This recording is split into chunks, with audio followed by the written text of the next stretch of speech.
என் நாமத்துக்கு பயந்திருக்கிற உங்கள் மேல் நீதியின் சூரியன் உதிக்கும், அதன் செட்டையின் கீழ் ஆரோக்கியம் இருக்கும்.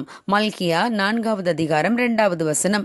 புகழ்பெற்ற விஞ்ஞானி சர் ஐசக் நியூட்டன் ஒரு முறை ஒரு சோதனைக்காக முகம் பார்க்கும் கண்ணாடியிலிருந்து மிக பிரகாசமான சூரியனுடைய பிம்பத்தை பார்த்தார். அதனால் அவருடைய கண் பார்வை தற்காலிகமாக பறிபோனது. அந்த சூரிய பிரகாசம் அவருடைய விழித்திரையை பாதித்ததால் அந்த பார்வை கோளாறு ஏற்பட்டது. அவர் 3 நாட்களாக பூட்டப்பட்ட அறையிலேயே இருட்டுக்குள் இருந்தும் அந்த சூரிய பிரகாசம் அவர் மனதை விட்டு நீங்கவே இல்லை.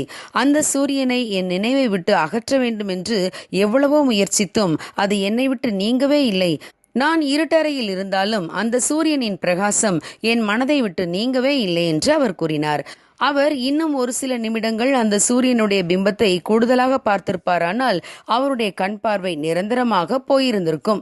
நம்முடைய கண் பார்வையை பராமரிக்கும் கெமிக்கல் ரிசெப்டார்களால் சூரியனுடைய முழு பிரகாசத்தையும் தாக்குப்பிடிக்க முடியாது.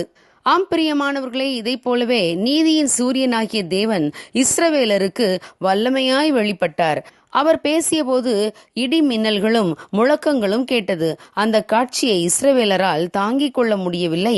இஸ்ரவேலர் மோசேயிடம், நீர் எங்களோடு பேசும், தேவன் எங்களோடு பேச வேண்டாம் என்று கூறினார்கள். அந்த காட்சி அவ்வளவு பயங்கரமாய் இருந்தது.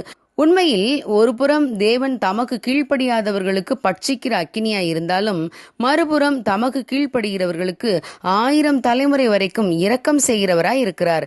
கொடூரமானவர்களின் சீரல் மதிலை மோதியடிக்கிற பெருவெள்ளத்தை போல இருந்தாலும் தேவன் ஏழைகளுக்கு பலனும், நெருக்கப்படுகிற எளியவனுக்கு திடனும், பெருவெள்ளத்துக்கு தப்பும் அடைக்கலமும், வெயிலுக்கு ஒதுங்கும் நிழலுமாய் இருக்கிறார் என்று ஏசாயா தீர்க்க தரிசன புத்தகத்திலே வாசிக்கிறோம். ஆம், அவர் எப்போதும் கோபம் கொண்டுறார். அவர் தம்மை அண்டிக் கொள்கிறவர்களுக்கு கேடகமாய் இருக்கிறார். அவருடைய வாக்கை உள்ளபடி கேட்டு அவருடைய உடன்படிக்கையை கை கொள்ளுகிறவர்களை அவருக்கு சொந்த சம்பத்தாய் அவர் மாற்றுகிறார். மனிதர்களை தகிக்கும் சூரியன் கூட ஒரு நாள் தன் ஒளியை கொடாமல் போகும். ஆனால் நம் வாழ்க்கையில் உதிக்கும் நீதியின் சூரியன் அஸ்தமிக்காது. கர்த்தரே நமக்கு நித்திய வெளிச்சமாயிருப்பார். நாம் பார்க்கிற சூரியனின் பிரகாசம் நம்மை பார்வை இழக்க செய்யக்கூடும். ஆனால் தேவனுடைய நாமத்துக்கு நாம் பயந்திருந்தால் நம்மேல் நீதியின் சூரியன் உதிக்கும், அதன் செட்டையின் கீழே ஆரோக்கியம் இருக்கும். அந்த நீதியின் சூரியனின் கீழ் இருப்பவர்கள் பட்சிக்கப்பட்டு போக மாட்டார்கள். அவர்கள் கொழுத்த கன்றுகளை போல வளருவார்கள். ஆம், நம் தேவன் பட்சிக்கிற அக்கினியாய் இருந்தாலும் தமக்கு பயந்தவர்களுக்கு மறைவிடமாகவும் நிழலாகவும் இருப்பார். ஆகவே இஸ்ரவேலர் தேவனை பார்த்து பயந்ததைப் போல நாம் பயப்பட தேவையில்லை. ஏனெனில் அவர் நமக்கு மறைவிடமானவர், நிழலானவர். ஆகவே அவருக்கு பயந்திருப்போம், அவருக்கு கீழ்ப்படிவோம். அவருடைய அடைக்கலம் நமக்கு உண்டு.